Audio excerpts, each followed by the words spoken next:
Many of our oldest myths describe winged deities descending from the sky to grant knowledge to early humans. In recent decades, some researchers have looked at these stories and asked a radical question. What if these weren't descriptions of the supernatural, but of advanced off-world visitors? Proponents look to engineering feats that seem inconsistent with the tools of the time. The Great Pyramid of Giza consists of millions of precisely cut stone blocks and sits at the exact geographical center of the Earth's landmass. Across the ocean in Peru, the Nazca Lines offer another mystery. These enormous geoglyphs, like this hummingbird, cover miles of desert floor, yet their complete shapes are only visible from the sky.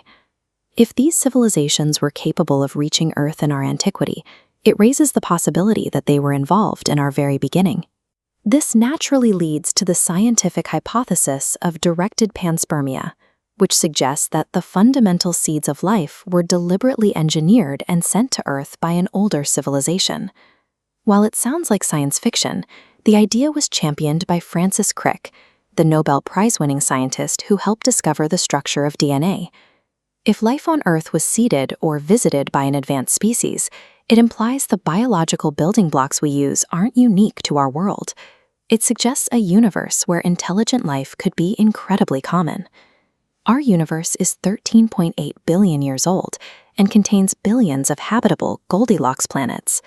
By all mathematical odds, we should be seeing signs of life everywhere.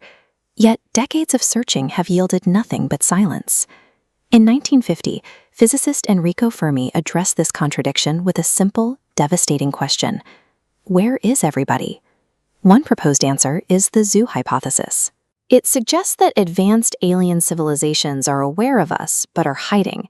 In this scenario, they treat Earth as a cosmic preserve, observing our development from a distance while avoiding direct contact.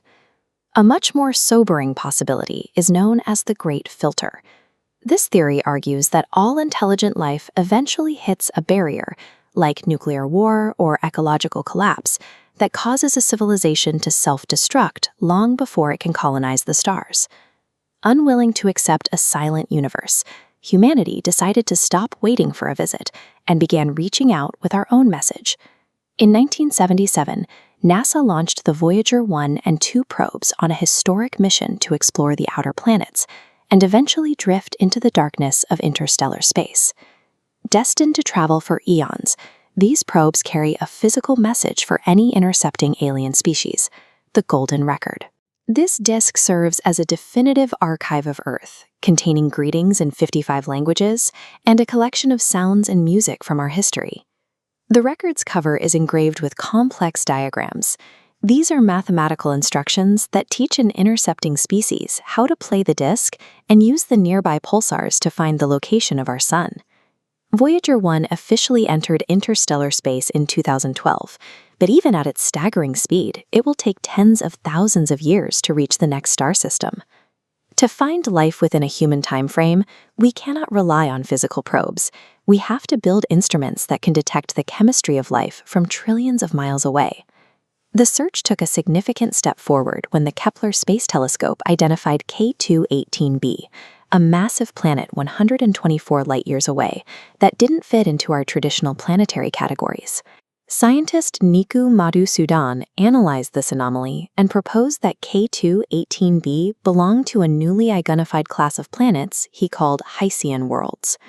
These worlds are characterized by a deep, planet-wide ocean of liquid water trapped beneath a heavy atmosphere of hydrogen gas. Confirming the chemistry of such a world required a tool with extreme sensitivity, the James Webb Space Telescope. Its mirrors were designed to capture the faint infrared signatures drifting from the atmospheres of distant worlds.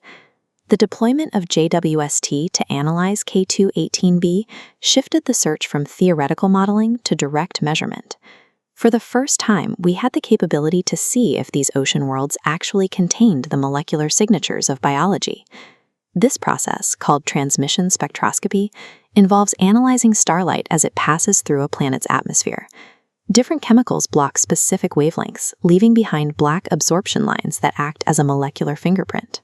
When JWST looked at K2-18b, it confirmed the presence of methane and carbon dioxide, which suggested the presence of a liquid ocean. But buried in that data was a much rarer finding, a faint signature for a molecule called dimethyl sulfide, or DMS. On Earth, DMS is exclusively produced by living organisms. It is the chemical released by marine life, like algae and phytoplankton in our oceans. Crucially, there are no known geological or non-biological processes that can produce this molecule in significant quantities. Its presence is considered a strong indicator of a biological source. Current data sits at a 3 sigma confidence level. Scientists are now working to reach a 5 sigma level, the threshold of 99.999% certainty required to verify the discovery. Finding life's chemical fingerprint 124 light-years away fulfills Carl Sagan's observation that we are a way for the cosmos to know itself. If confirmed, this molecule would be the first tangible sign that the long silence of the universe is finally beginning to break.